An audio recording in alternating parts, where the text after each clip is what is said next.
আসসালামু আলাইকুম। কৃষি খামারের নতুন আরেকটা ভিডিওতে আপনাদের সবাইকে স্বাগতম। বরাবর চলে আসলাম নতুন একটা ভিডিও নিয়ে। আজকে আমার বাড়িতে অর্থাৎ আপনাদের দেখাবো আজকে আমাদের বাড়িতে কতগুলা পশু পাখি আমার আছে।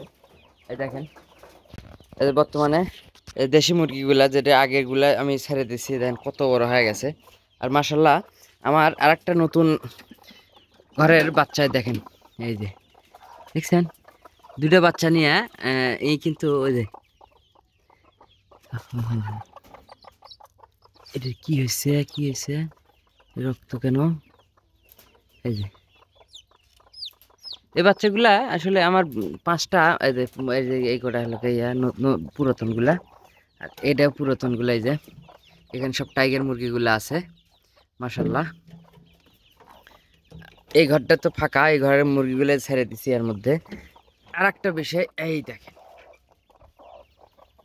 দেখছেন হাঁসের বাচ্চা। তো এই হাঁসের বাচ্চাগুলা আমার আমার দাদিও ওই ওই মানে আমার ওই বাড়িতে থাকে। এই দাদি কয়টা ডিম দিছিল মাশাল্লাহ, দেখেন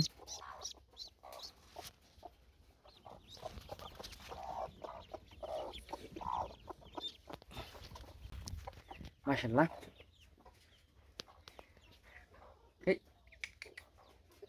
কত সুন্দর হাঁসের বাচ্চাগুলা, আসলে একেবারে ছেলেগুলো, হ্যাঁ। তো এই বাচ্চাগুলা আমি 10টা ডিম দিছিল দাদি। আর 10টা ডিমের মধ্যে 9টা ডিম ফুটছে। আর একটা ডিম ফুটে নাই, একটা ডিম নষ্ট বেরোইছে। আর এখানে মানে এই কুজে ছাড়লো না, অর্থাৎ বাদ ছাড়লো না, যার কারণে ওই যে ওখানে দিছিলাম 2টা ডিম দিয়ে। মাসাল্লাহ 2টা ডিমই ফুটে আজ বেরোইছে আলহামদুলিল্লাহ। এখন বর্তমানে আমার এই 4টা ঘরেতেই আহ, বাচ্চা আছে মাসাল্লাহ। কবুতরের নতুন বাচ্চা জন্মিছে, এটা তো আর যে তার আগের যে বাচ্চাগুলা, এই যে এখানে সবগুলা বড়গুলা ভেতরে খাঁচায় ধরে রাখছি। আর ছোটগুলো মানে ছেড়ে দিয়ে রাখছি। এখন সমস্যা হচ্ছে আমার এই আম গাছের গোড়াতে পানি দেই, কিন্তু তারপরে হচ্ছে না। প্রচুর আমগুলো ঝরে যাচ্ছে, এই যে দেখতে পাচ্ছেন আমগুলো প্রচুর পরিমাণ ঝরে যাচ্ছে। এই ডালটাতে পুরাই ফাঁকা হয়ে গেছে, একটা আমও নাই। আছে মোটামুটি, কিন্তু আমগুলা এভাবে ঝরে যাচ্ছে। তো আমার বাড়িতে মানে প্রচণ্ড গরম, মানে রোদ এবং গাছপালা খুবই কম, যার কারণে প্রচণ্ড গরম। এই গরমের মধ্যে আমার হাঁসের বাচ্চাদের লাইসোভেট পাউডার খাওয়াচ্ছি। টাইগার মুরগিগুলা দেখতে পাচ্ছেন কিছু সমস্যা হয়েছে, আমি এই সমস্যাটার সমাধান দিতে পারতেছি না। ওষুধ খাওয়াচ্ছি তারপরে কমতেছে না। এই যে একটা দেখতেন পক্স উঠছে,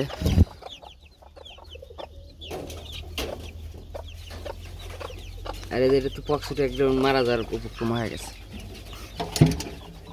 ওষুধ খাওয়াচ্ছে, কন্টিনিউ ওষুধ খাওয়াচ্ছে। আমার ছাগলগুলা এখানে থাকতো, ছাগল আমি আসলে মানে বাড়িতে টানিয়ে নেই, যার কারণে ছাগলগুলো আমি এক বাড়িতে রেখে আসছি।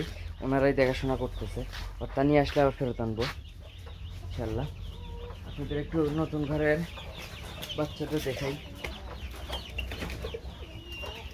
মাশাআল্লাহ, অনেক বড় হয়েছে, মাশাআল্লাহ কি সুন্দর খোপা আলা হয়েছে, হ্যাঁ।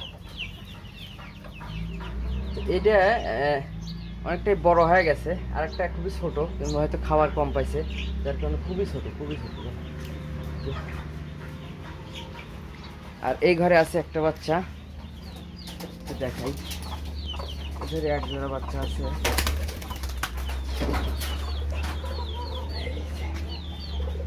টয়লেট করছে, এই যে বাচ্চা। এটা এটা গত 5-7 দিন আগে এটা ফুটে বের হয়েছে। এর ভিতরে 2টা বাচ্চা আছে। আর নতুন বাচ্চাগুলো ওই যে 2টা দেখতে পাচ্ছেন, ওই 2টা হচ্ছে নতুন বাচ্চা।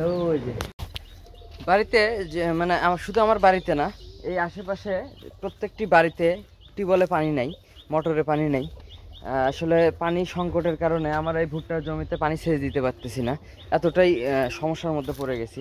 তার মধ্যে দেখেন আমার গাছ গোছালিগুলা, এই দেখেন এই নারকেল গাছটার পাতাগুলো শুকে যাচ্ছে, ওই একটা শুকে যাচ্ছে, আর ওটা তো প্রায় মারা যাওয়ার উপক্রম হয়ে গেছে।